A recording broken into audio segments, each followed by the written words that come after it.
Okay, so commented, everybody in here had differential equations to use vector fields, and those are direction fields. And that's one example of a vector field. Now, you could say that in a direction field, often all your vectors all have the same length. Not necessarily. But a lot of times they do. He said maybe they're all unit vectors and they all have length 0.01 or whatever, depending on the scale of your diagram. Now, what vector fields we have here, of course, will generally not have constant magnitudes, okay? Still, that's what I would expect everybody to do, and actually the problem in your text, your homework, you're gonna say, show me the direction field where all the vectors point up toward or away from the origin, and what random problem you get and have constant length. Okay, so what I saw on your papers is usually constant length, and that's what you're used to from different equations. Okay, so we'll do one without constant length in a minute. Yeah, so you can even draw like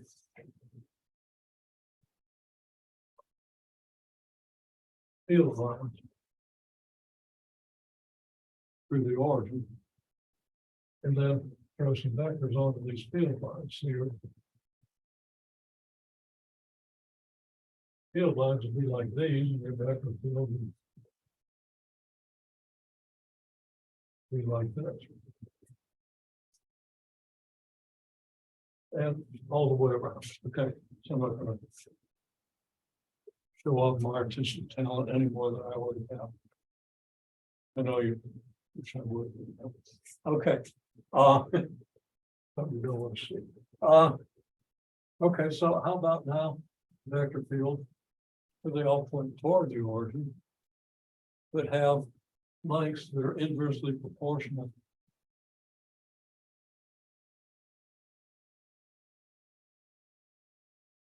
That's a little hard to draw. So we're going to draw that would be a realistic, sort of realistic, like a gravitational field. And actually, the lengths of the vectors would fall off as a square of the distance from the origin, where the origin is, center of gravitation. Okay, that's a little hard to draw because the vectors get real long when they get in close.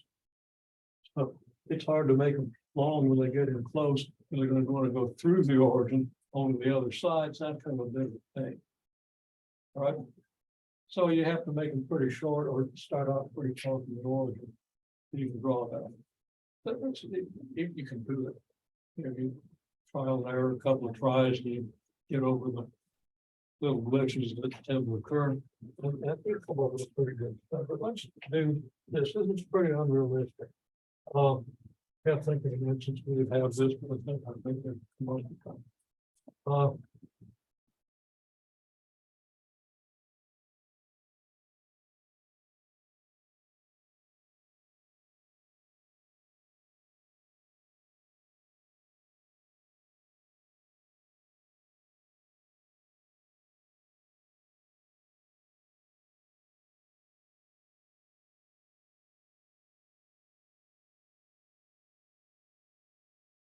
And the length proportional. I'm going to say to the square root of r, where r is your distance from the origin.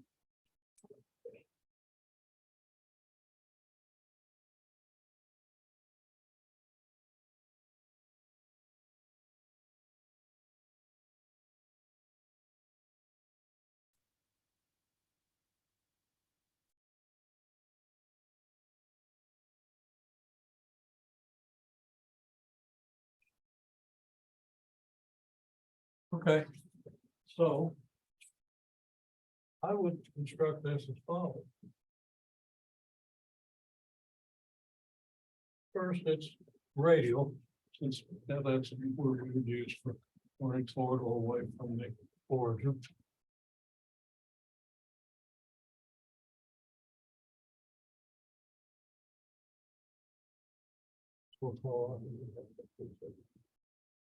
Okay, anyhow, So we got these lines here. So I'm gonna construct this. I'm gonna attempt to draw a circle about the origin. And then I'm gonna go to every point where the circle intersects one of these radial lines and draw the vector, not too long, because I know that if the length is proportional to the square root of the distance, that as the distance increases, the square root of the distance increases, so these vectors are going to have to get longer. And that's the first thing I want to look at. As I said, I'm not going to get out of my kilometer if you got a good square root of 2 there. But okay, so I'm attempting to make these the same length. Everybody's got their own tendency when they go around the circle and everything, longer or shorter. But actually, I think I'm doing kind of an okay job with it. Okay, so there we got a set of vectors. Now, easiest thing for me to do is go out to distance of 4 and make vectors twice as long. Okay, so this is 1, 2, 3, 4. Circle. Maybe that circle's 4 times the radius of this one. I don't think I need. Yeah, pretty close. Okay. So I've got to extend these lines, and I should have made this circle a little smaller. No fun to actually anticipate them. Just thinking as I come and correct them. Actions better than this. Okay. So now I'm going to make vectors twice as long as they that'd be about this long. And again, I'm going to ask you to measure these because I'm probably not doing a great job of it. Oh, these would be, you know, they'd go off the board.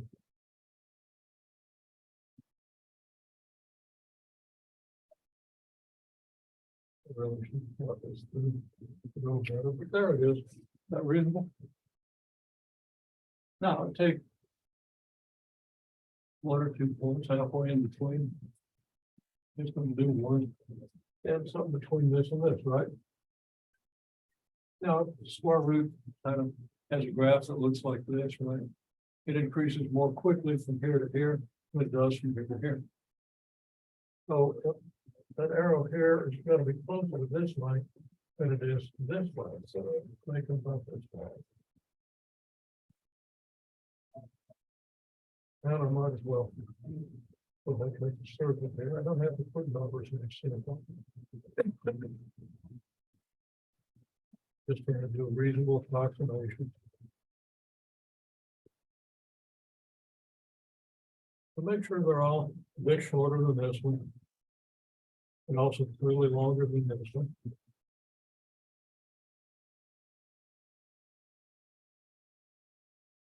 And my circles aren't real accurate, but you get the idea. Okay. That kind of has a feel of you go out, you get longer as you go. But the length of these are closer to the length of these, there are the length of. Okay. It's good to think about those things before you start doing all kinds of mathematics and convergences and curls. And I talked about those a little bit. I just gave you a pretty good one of everybody. Have to think about it.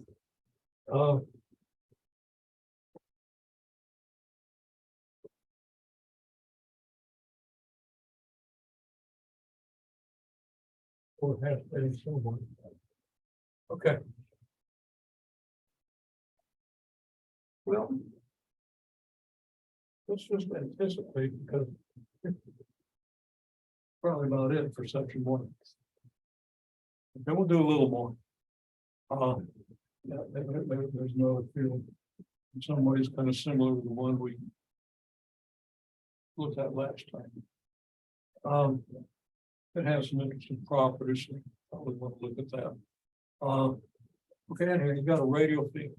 And actually, one we want to look at is what if your field is circulation? In other words, all the vectors here are perpendicular to the radial lines, in other words, tangent to the surface.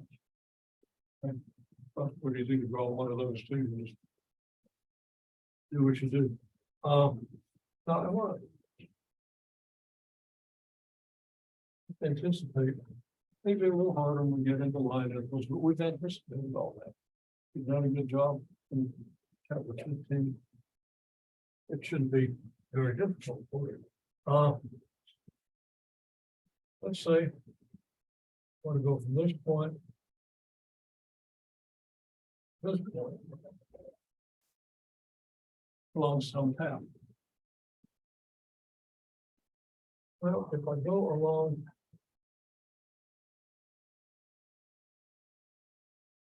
this path, which I'm taking to be the arc of a circle, what I want to do for each small increment,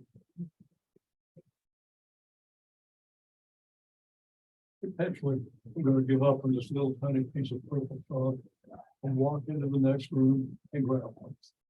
But why should I do the sensible thing now when I can still write with this thing, right? Okay, well, okay. So what we want to think of is here's an increment. And we can easily parameterize this thing, like let theta go from pi over 2 to 7 pi over 8, and r stay constant. So we parameterize this. If r is 2 here, we parameterize it 2 times the cosine of theta. X equals 2 cosine of theta, y equals 2 sine of theta. Theta going from pi over 2 to 7 pi over 8 or whatever. Those angle, but it'll be easy to parameterize. If we have a straight line from here to here, a straight line is really easy to parameterize. Make sure you know how. Might or might not do one.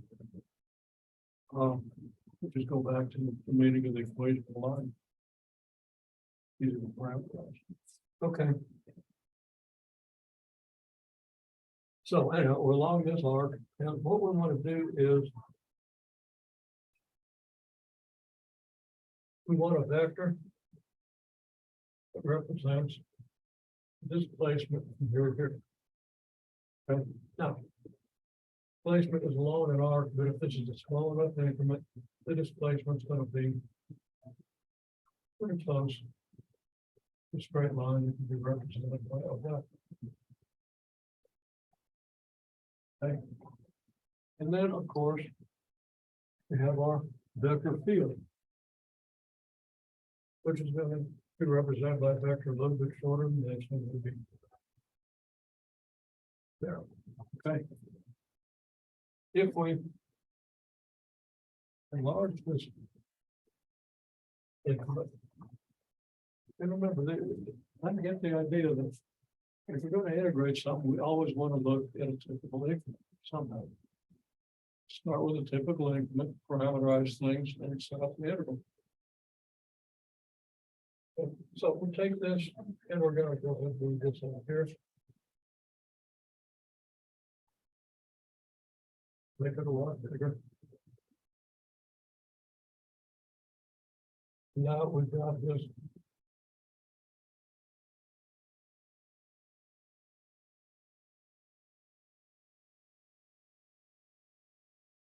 The arc. And we've got the delta aspect. Displacement.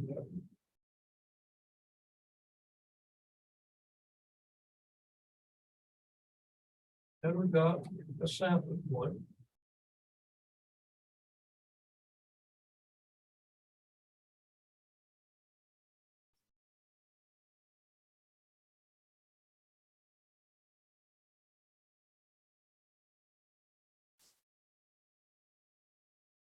It'll make this a delta S sub I.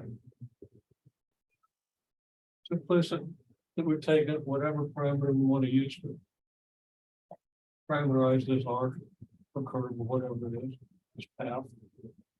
And we break it up into small increments. And we're looking at the I think. And we have or vector field.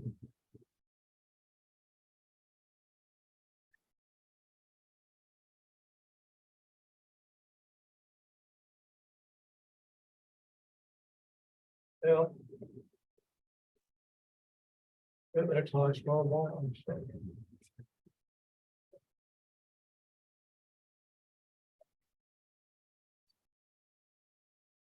And what we're interested in is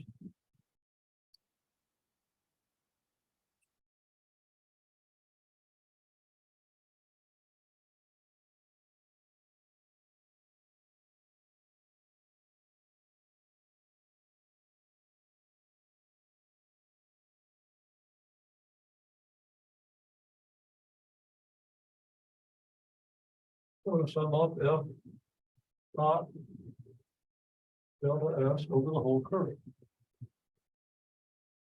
Okay. Now we can very quickly dispose of this sum in the integral limit approaches. In the case that this is north of the circle and the field is radial. Because what's the dot product of F with a delta S going to be? It's going to be 0 because your field is radial, making it perpendicular to the arc of any concentric circle. Okay.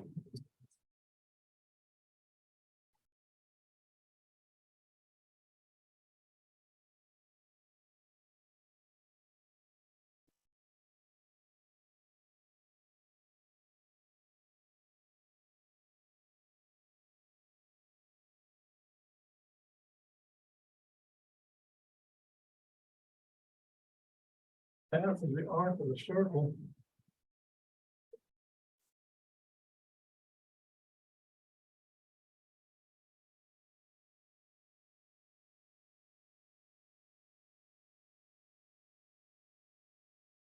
and F is radial.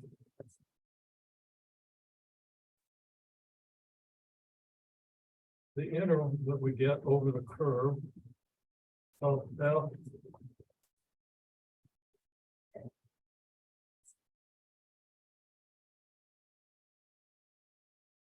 dot ds is 0 because F dot ds is always going to be a dot product of two perpendicular vectors. Okay. So that's not a very interesting situation. We're not going to pursue it except to make a comment. Actually, if you break this up into increments and have arbitrary sample points, F is never going to be exactly perpendicular to delta S.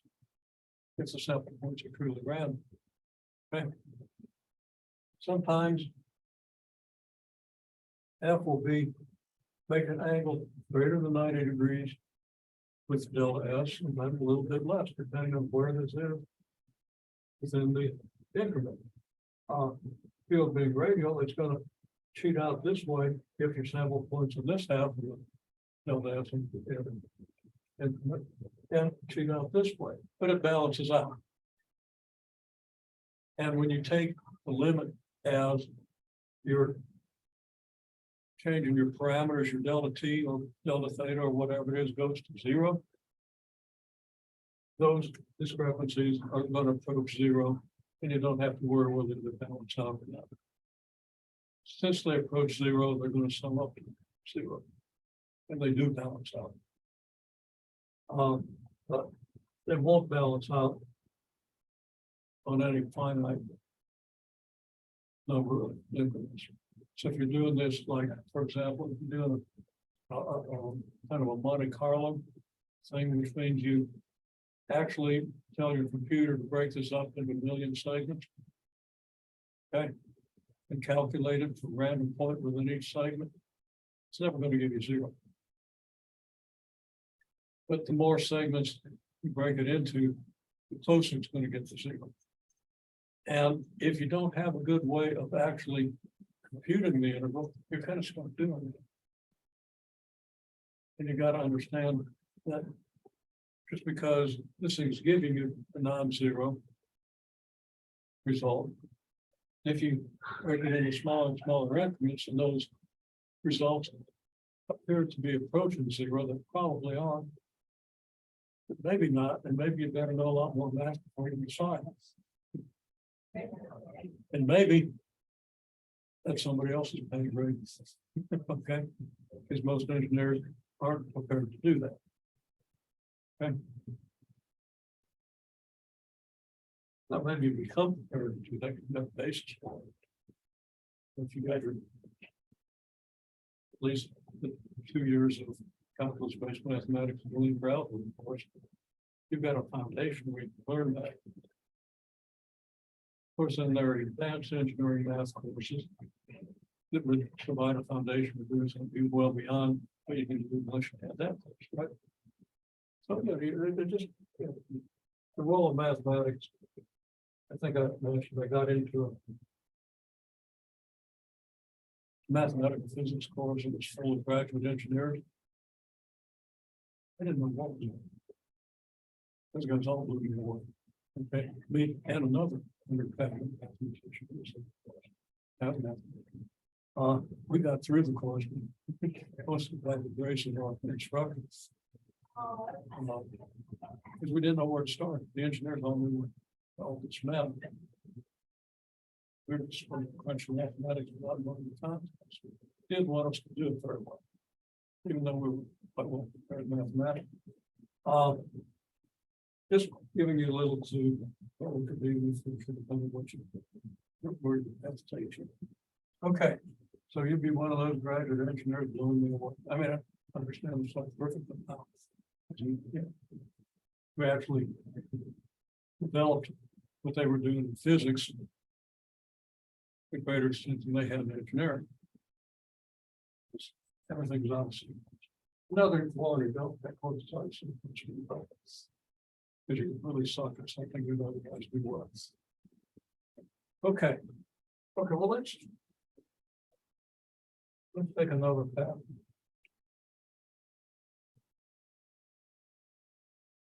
I think it's pretty like that.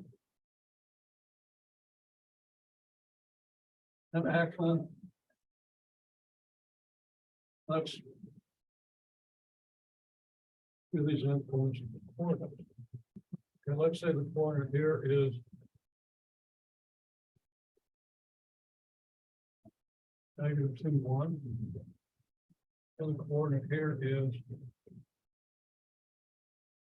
doesn't really look like it. Let's just say it's 2. Make it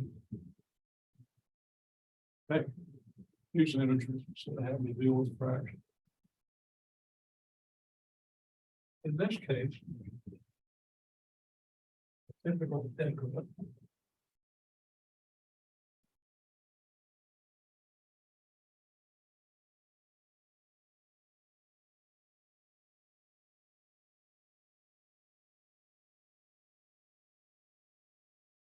could be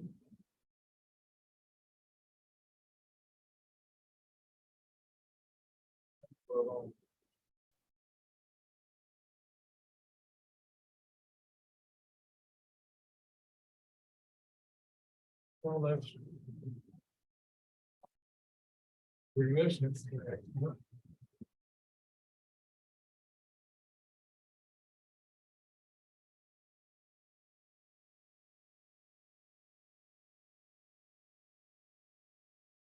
Let's say we're integrating this point to this point.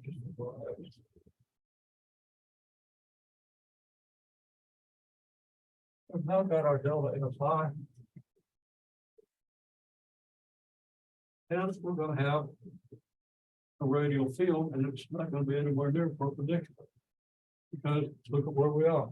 We're here. Our field is going to be in this direction, and it's going to be much smaller than this one. It's going to be about this one. Maybe down here. And it'll be a little bigger than that if you get the idea. Okay, so we got a field.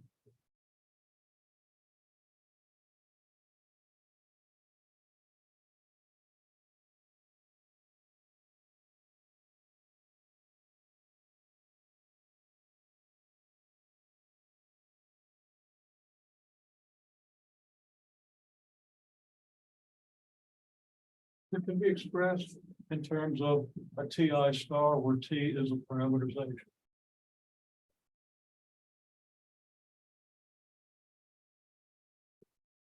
And our point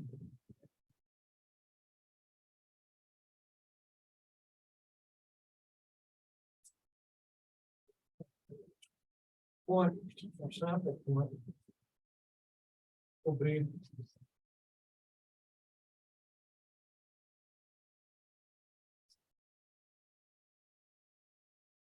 defined by the vector R of TI star.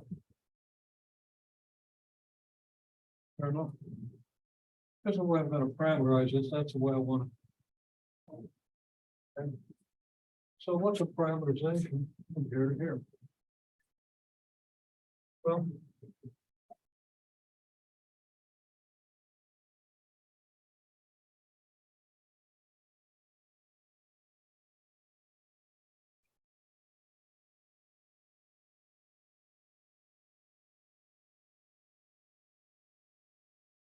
I'm going to want to parameterize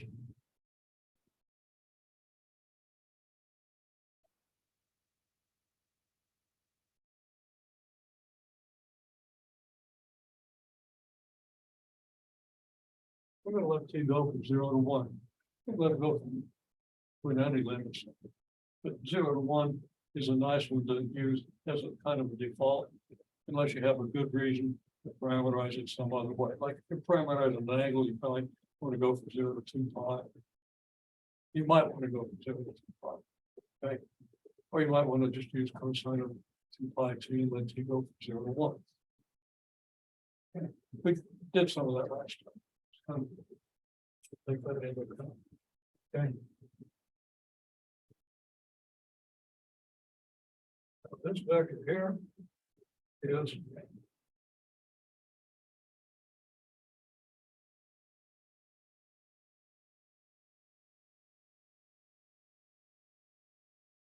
I plus J.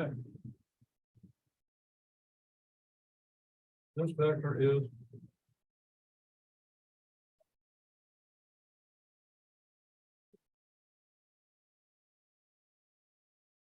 negative 2I plus J.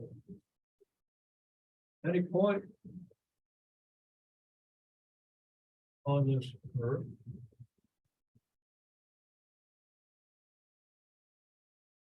so first of all,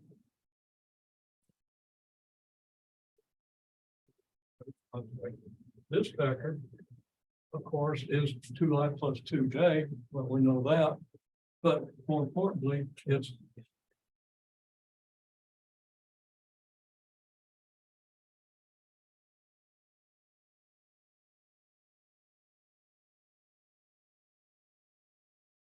this vector plus this vector.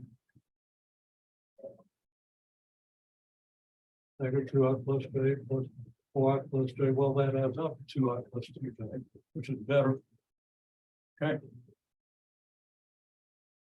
Okay, well, here's a typical point on the curve.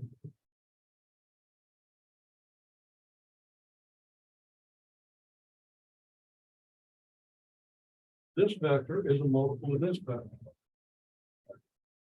This vector is going to be T times 4I plus J. Okay. And the result is if T is any number between 0 and 1, this vector is in this direction. It's at most this long and at least 0. So T goes from 0 to 1. You trace out all the points between here and here. So we can say now that this vector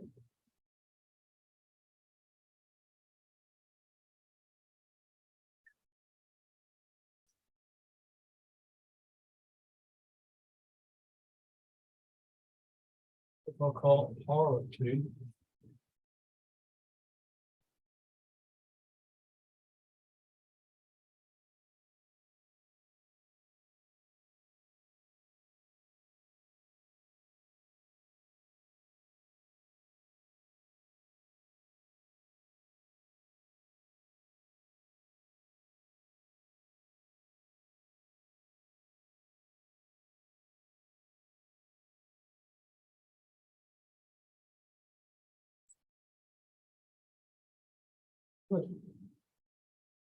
Very simple.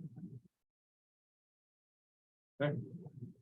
Now, if you didn't understand that before you started, having been through and reviewed the chapter of parameterizations and so forth, you should go back and rework that chapter. Because sometime pretty soon, we're going to be parameterizing surfaces with 2 parameters so that we can do surface area.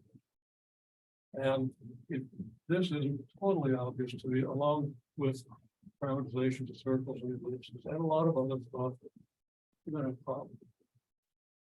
Okay. So you want to be good with parameterization. That's one of the toughest things in the course. All right. Anyhow, there's your parameterization. So if we want to do this integral in terms of x and y, we can.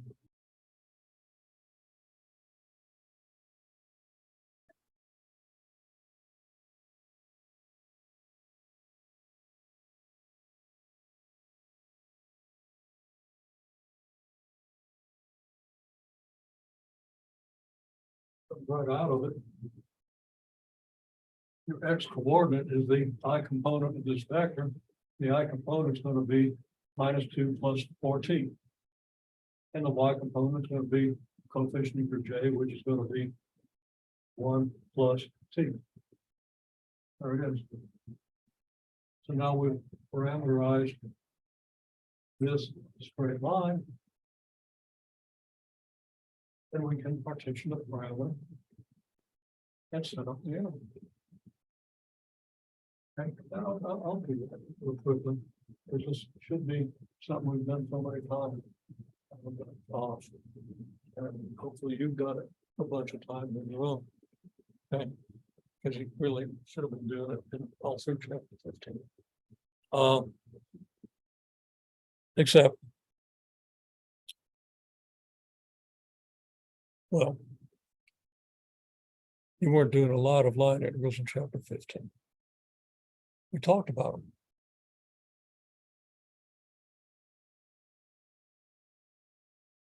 Okay. So now we want to set up this interval. So we want to sum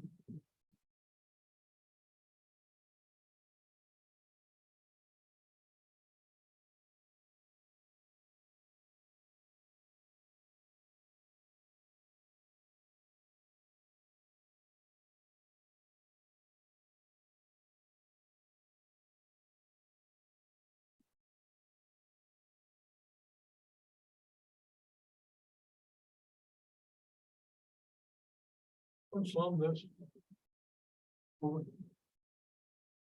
this path.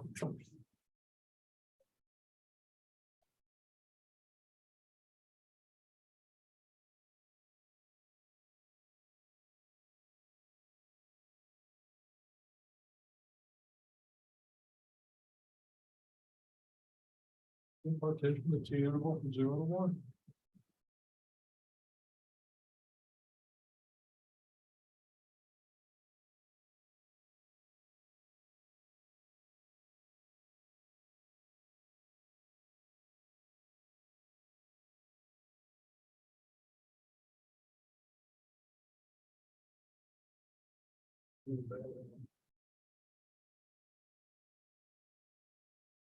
I don't know how to handle it.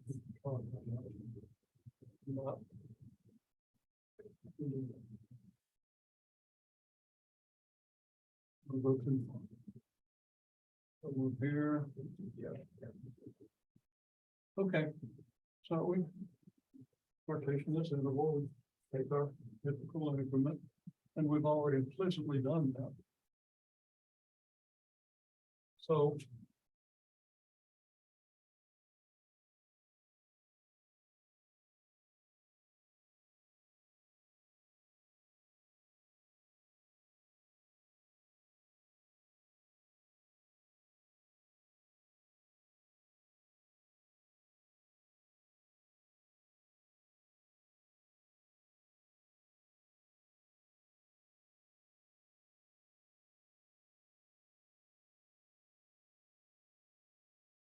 It's negative 2 plus 4 Ti star, 1 plus Ti star.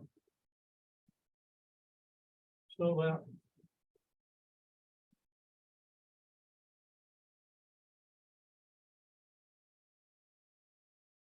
F of Ti star, and F really is along this specific path, just a function of T.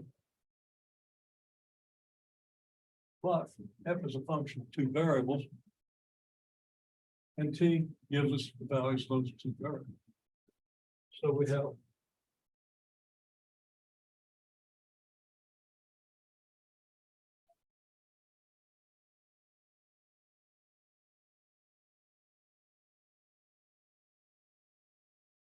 okay. And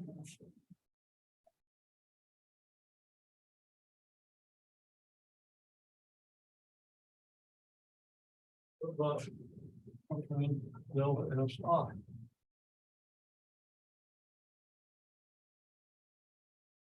Well, get our hands dirty on this thing. Delta SI is going to be, so you do X of Ti and X of Ti minus 1 and so forth, right? And you could do that. You can do that difference. We have enough notation here to do that. Okay. But that's going to come out the same as if we do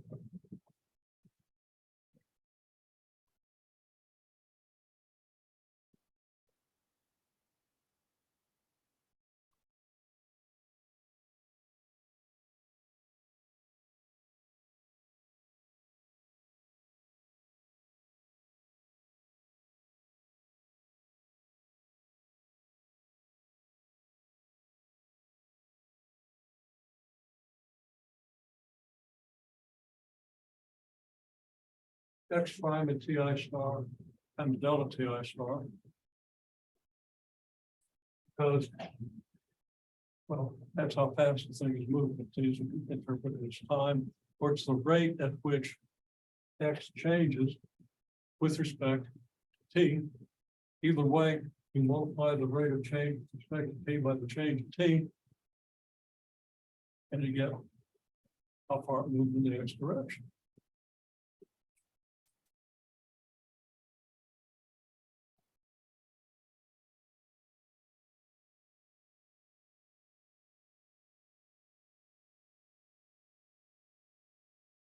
Okay. In this case, it's particularly simple because X changes at a constant rate with respect to T. If you graph X versus T, you get a straight line with slope of 4. There's your rate of change. Slope. Okay. Area slope is 1. So you get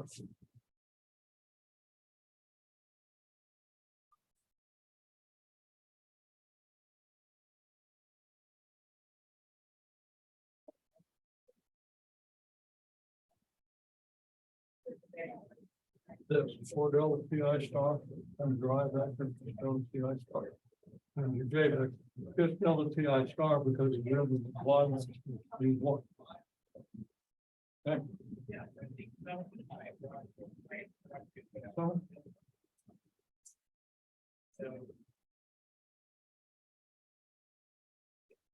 we have an easy expression, Billy. Not a problem. Put it up.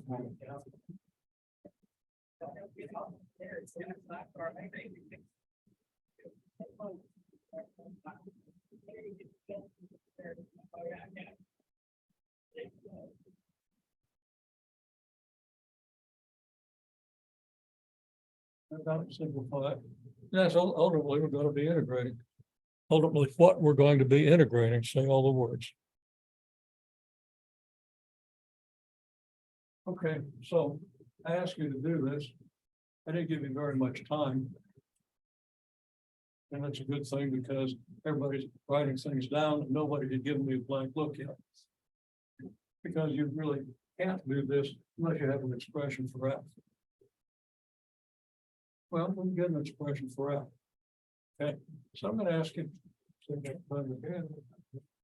Okay, get nothing done with this exercise to do. But hopefully get more than that. But can you write me a function has its characteristics.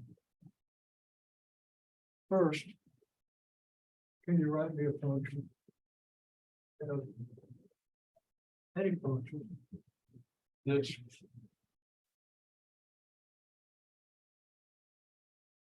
radially that has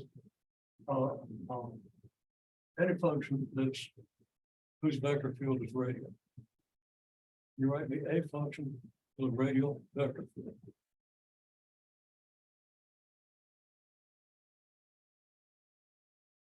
There's a very simple one, and when you see it, it'll be obvious, but you know, it's a little bit of a stretch trying to come up with it if you haven't seen it before. But I think some of you, hopefully all of you can. Y'all are well steeped in cosine theta I and sine theta j, but it's not radial. About half the class came up with that. The other half still trying to come up with something that is radial. Okay, I said it wasn't easy. So it's no big deal if nobody got it. I kind of expected. Okay, so find any radial out. Okay.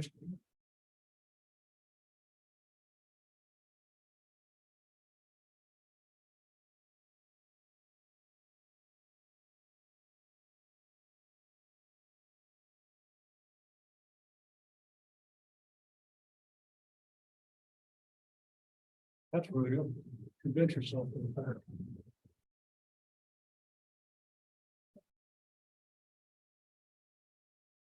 Okay, so here's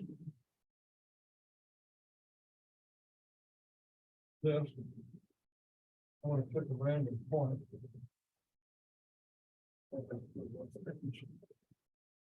Hey, let's where it is. Okay. Oh, I missed it. Anyhow. I know the child point of view. Okay. That's not a good place. I'll put it here because if I'd have just exerted a little bit more will, it would have curved up the ball. Okay, so there it is. So this is a point x1. Where's the vector x1? So the vector xy goes to the origin to the point x1. This is the vector.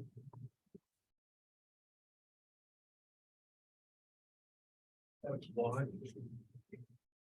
Except we don't want the vector there, we want to put the root of the vector here. So we're going to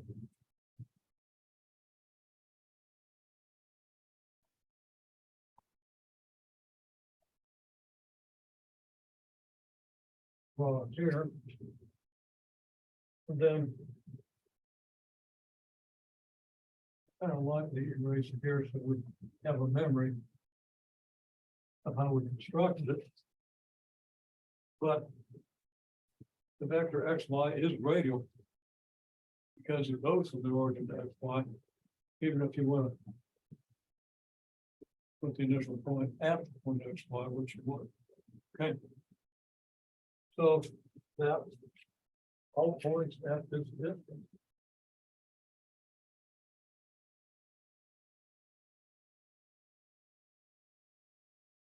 going to have the same magnitude as this one. The magnitude is going to be equal to this distance from the origin.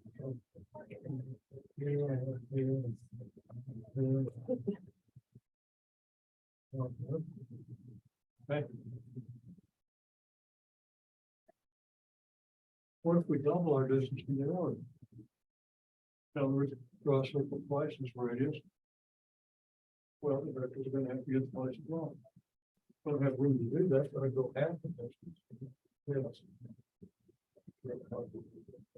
And yeah, we see that we have vectors of this. Okay, well, I'm fudging a little bit, maybe not. But we can see that we get radial vectors. We just keep in mind the construction. You take a vector from here to here and we add it all down. Okay. Now. These vectors. Get bigger. As we go off the order. The condition we have here. Is that our field. Should have vectors away from the origin, length proportional to the square root of the distance. These lengths are proportional to the distance. We could use any proportion. And when to make it a little easier to draw, make it 1/10 of vector x1. Okay. You got the same direction, all the vectors will be shorter, so you can go further out without having the vectors become so big. Okay. Whatever. Okay, just for convenience. The condition here was it would be proportional to the square root of r, but it's not. It's proportional to r. How are you going to get a proportional to the square root of r? Well, first of all, let's go through a couple of steps. Okay. Well,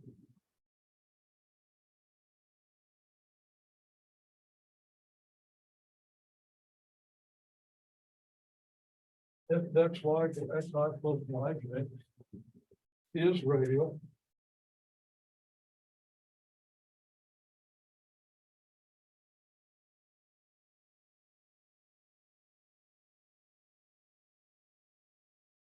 By construction, the most fundamental radial. Vector field.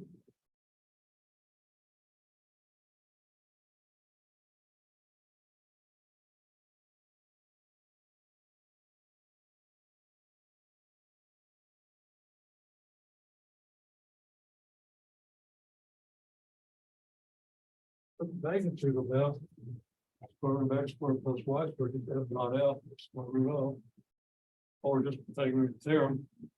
Make triangles need construction. Okay, proportional to r.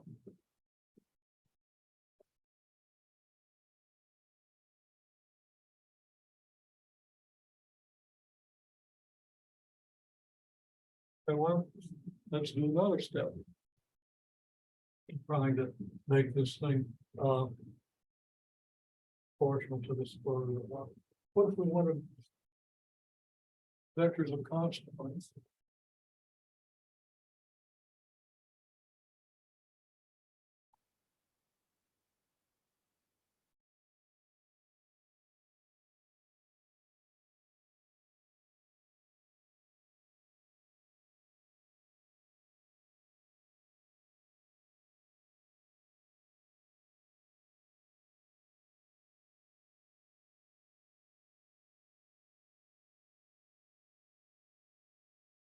What we're going to do?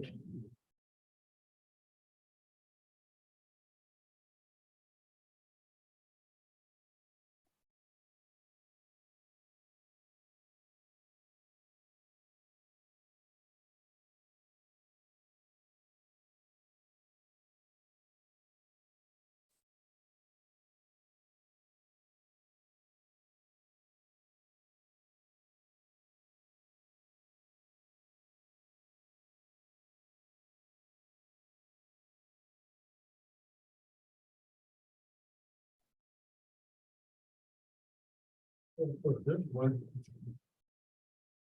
The magnitude of f turns out to be r. So one suggestion I have was just multiply by 1 over r. Well, that's basically what I've done. This is 1 over r, right? So wrote it out differently.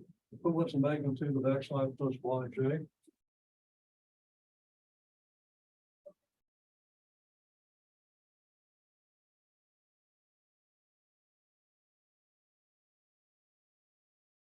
Okay. And one person had that. Now we broke down into xi over this and yj over this, which is the same thing.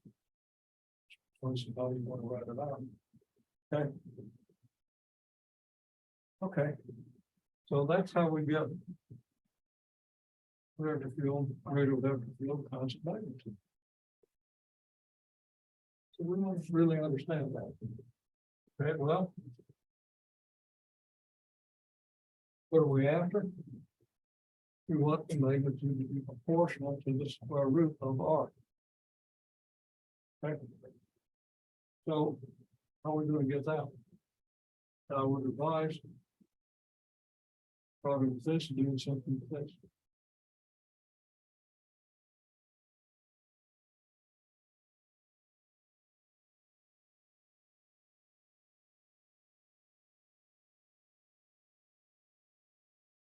Okay, so I just said, you know, do it pretty well, catching on where you caught on, okay? Some of you just about. Some of you have the right expression. Some of you just forgot. That the denominator there, but have the important thing. Okay, so this has constant magnitude, we better just multiply this by the square root of r. Okay. So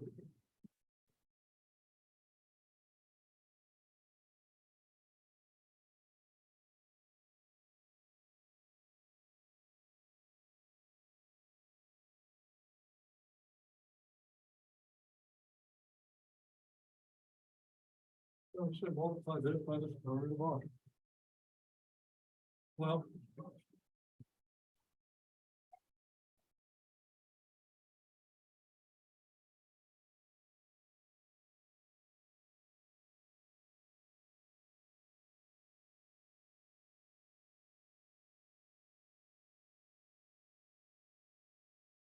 is the 1/4 power of x squared plus y squared. So if we just multiply this by 1/4 power of x squared plus y squared.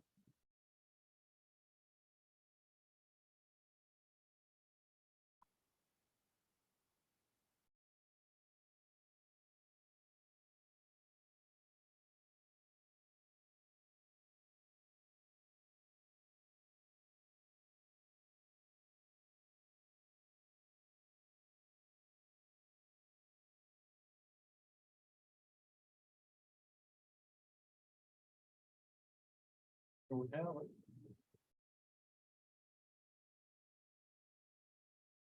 But,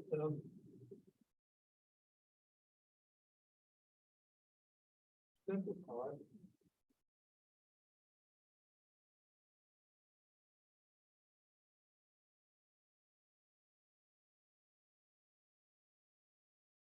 Yes.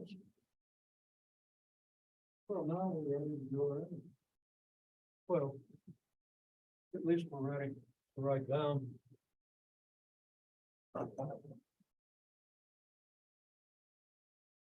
This expression.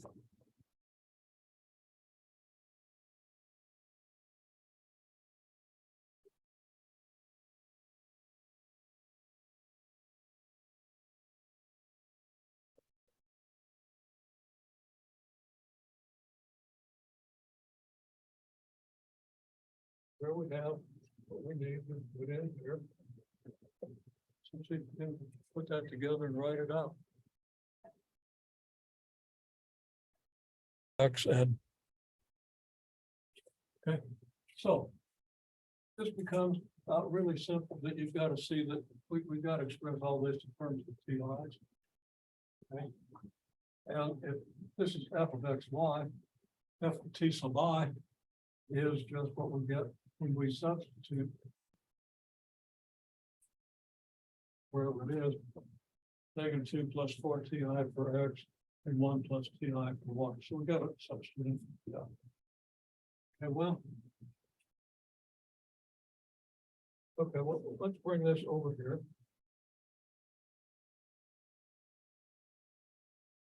This one here that we can put to.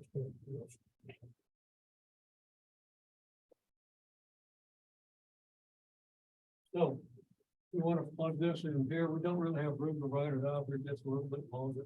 Not difficult. Okay. So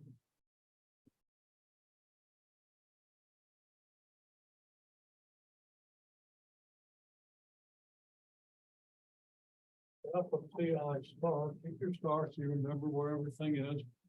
If we lose in parts here, symbols. I'm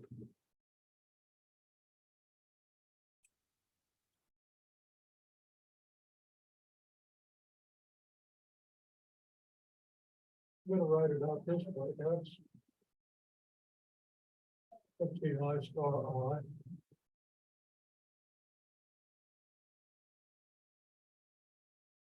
plus y of ti star j over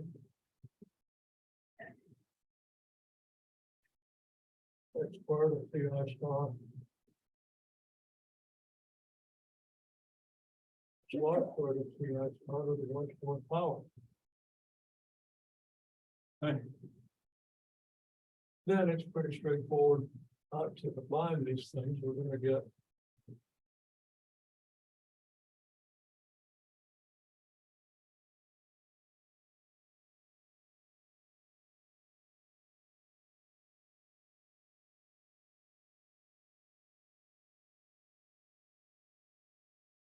okay. X squared is going to be 4 minus 8t plus 16t squared, right?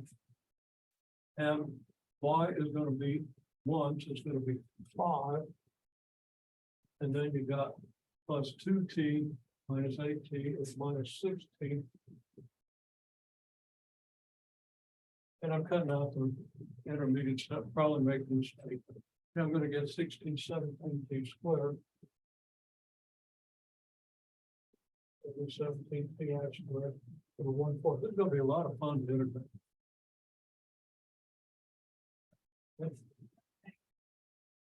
So delta SI we've already got.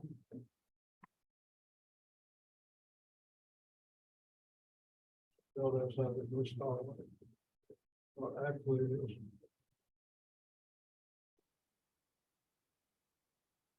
It's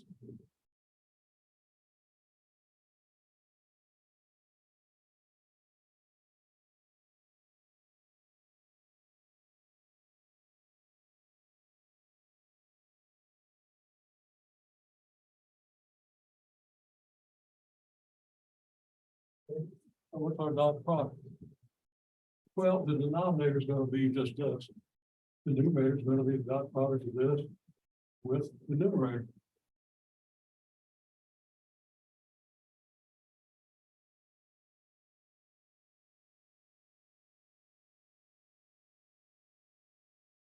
It's all going to be in terms of TI star. So our integrals are all going to be just in terms of T. FTI star dot delta SI is going to be 4 times this. Going to be -8 plus 16 pi star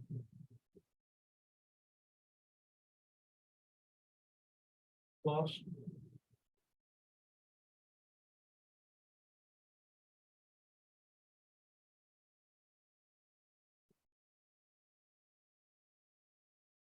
this over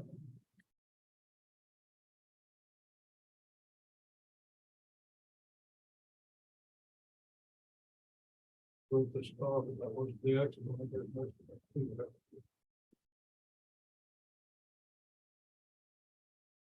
That's going to be 17 ti minus 7. That is a delta ti right there.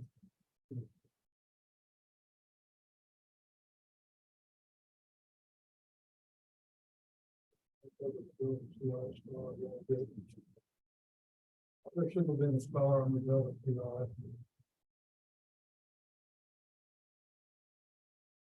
Very well, we got this over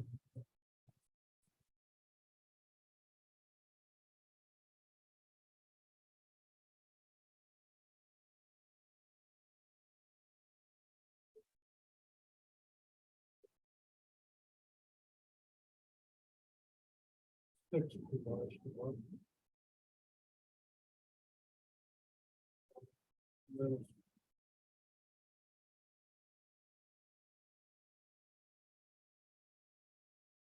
I was gonna have time to figure out the interval.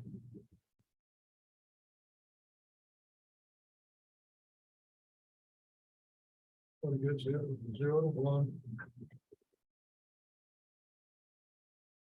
17t minus 7 over 17t squared minus 16 plus 5 dt. Take the square on the denominator. Change variable. Okay. And that's not really the point, is it? Health integral. Yeah, not a lot of integration. Haven't integrated one like that in years, but that's what you do. Okay. Either that or I'm wrong. But there we have it. And that's the whole process. Setting up a line integral of F dot ds. Okay. If we're past. If you do that, if you do this one, you pretty much do anything Texas is going to throw at you. Okay.